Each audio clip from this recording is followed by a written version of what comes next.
Hello, everybody. I am Mrs. Meixner, and I am your teacher for Independent Living. So I thought I would go through the class a little bit about who I am a little bit, and yeah, let's just go from there. So obviously, Independent Living, because that's what you logged into. Really quick, the units of study. These units will depend on your status as a trimester, semester, or quarter um, individual. So it's based on your home school. So um, everyone will do unit one. That's just introductions to this course where you found this video, who you are to introduce yourself to me. But then also like learning styles, career research, resume writing. With independent living, it's sort of like adulting 101. It may not make much sense to you now in your current high school life, but as soon as you hit post high school, a lot of this is going to start being more relatable and more like, oh, I really should know this. And we usually start with career. I don't necessarily think you have to do a 4-year school. It could just be any type of career that you want to do. I hope it would include extra education, but more than likely it will. Let's be honest. But we're going to do a little bit on career research, money management, values, needs, wants, all of that. Like what we buy, fixed versus flexible, how to be smart with our money. Do we really need it or do we want it? Kind of thing. Then we dive into transportation, housing, home ownership, all that good stuff. I sort of think like when you're in your late teens, early 20s, you are maybe looking for more of like a used car. And what should we be looking for? What's the actual price? The sticker might say one thing, but is that the end result of your price? Like there's taxes and all these different fees. We talk about what loans mean and the cost of ownership. The rule of thumb is like your transportation should be about 20% of your budget. And that includes not only buying your automobile, but gas, maintenance, and all that. And then we also talk about like rideshare, like depending on where you're going to live, you may not need a car. But here in Minnesota, it's kind of hard to get around without some type of transportation. So we'll talk about that. Housing, renting versus owning.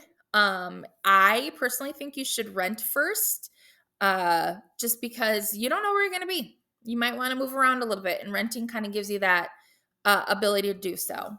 But we talk about the costs of renting, not just like, oh, my rent costs me this. What, how to furnish your home, all those good things to that. This is kind of the fun one. I really like teaching this particular unit. We talk about roommates, insurance. But the biggest one is like, how do you furnish an apartment and how much is it going to cost you? Because it can be a lot. We do a little bit on home ownership, and depending on what units you do, you may or may not do this particular one, or if you're like trimester, semester, quarter kind of a situation. But after we rent, the typical kind of pattern flow is home ownership. Not always, but sometimes. So if you want to buy a home, what that means, comparison shopping. Again, we're going to do some real world experiences. You're going to probably look up Zillow and like really look at what's out there for sale and what you want. Same with renting. What do you want out of your apartment? Then we're going to look at a little bit on health and wellness, because being an adult is still making sure you're being healthy.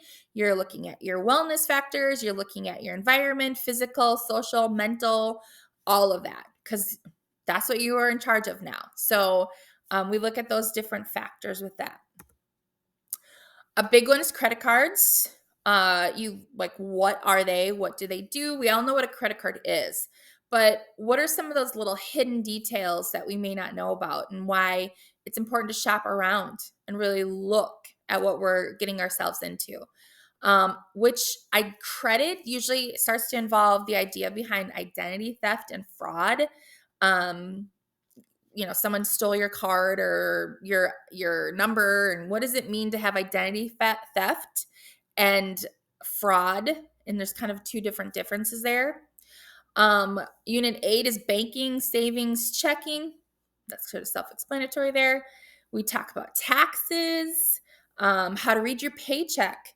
My favorite scene in Friends is like first season when Rachel gets her first job is, who's this FICA guy and why did he take all my money? We talk about that. Insurances is unit 10. That's health, car, life insurance, homeowners, renters, very important things to have. Unit 11 is basic nutrition, cooking on your own, nutritional needs, how to read a label, really good real world experiences if you haven't been taught it yet. Unit 12 is consumerism, talking about like complaint letters. Maybe you bought something and it's just not what you wanted, and maybe there's a company that is not responding to your request for refunds, stuff like that. So I like to just kind of do a little bit of advice. It's going to move me completely out of the way there.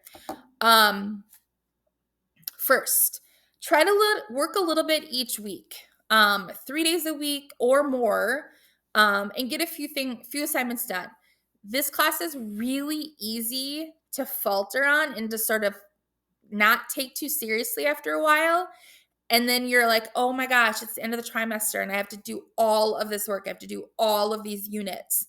So really get yourself on a good schedule. If you're at school and you have an hour to do your online classes, log in, really do some work. If you're at home, set aside, maybe, throw on a TV show that you just want to have in the background and just plug through some units or some lessons each day.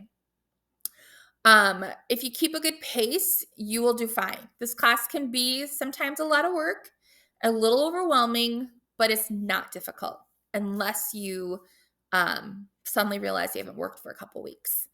Pay attention to the details. Most kids lose easy points because they weren't paying attention to multiple questions in one, or maybe they missed a website that they needed to use in order to get the information. I would prefer if you copy the entire assignment and then fill in your answers. And I have a little example in the next couple slides here, just so you're not missing anything. And I can kind of see your thought process in there, and kind of go through there. Last year, I had a little bit of issue with a few of my students using AI and ChatGPT.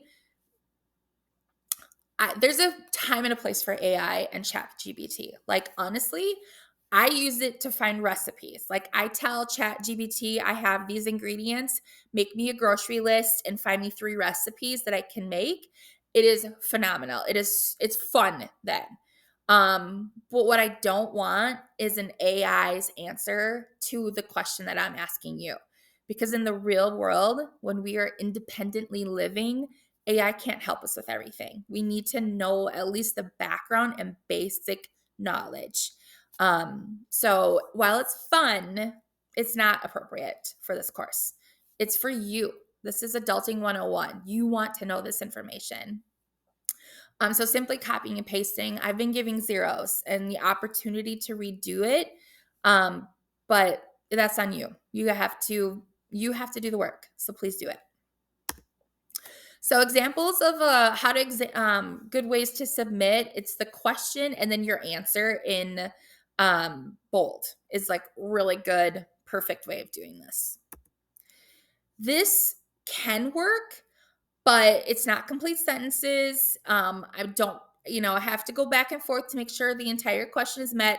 And honestly, if I don't think the entire question was met in an answer, you'll start losing points. So try to include the question and making sure you fully have the answer. So that's about the course. Let me tell you a little bit about me. I have been working with Northern Star as a part-time job. I am actually a full-time teacher in Woodbury, Minnesota. I have a degree in family consumer sciences. I also have a master's in human development and family studies. And I actually also have a master's in marriage and family therapy, which I am not a practicing therapist. I'm a teacher. Both of those degrees were earned at University of Wisconsin Stout. Go Stout. Love Stout. This is my husband and I. This is my family. I have 2 brothers. Both of them are married, and I have 2 nieces, Lexi and Emma. Office hours. Because I have a full-time job during the day, I won't be able to answer your emails until after 3:30. That's just I shouldn't be answering NSO while I'm teaching in my other job. It's a long story as to why, but I shouldn't. So when I get home, I'll start answering emails, but I will answer you. So allow me some time and grace to get to your work, get to your emails, but we'll figure things out. It just might not be, if you're working at 11 a.m., I won't be able to give you an answer at 11 a.m. But so just be, patient. I'll be patient with you. You be patient with me. Otherwise, let's have a really good trimester, semester, quarter, wherever you are. I look forward to hearing about your about me's, and yeah, reach out via email if you ever need anything. I'll help you out. Thank you.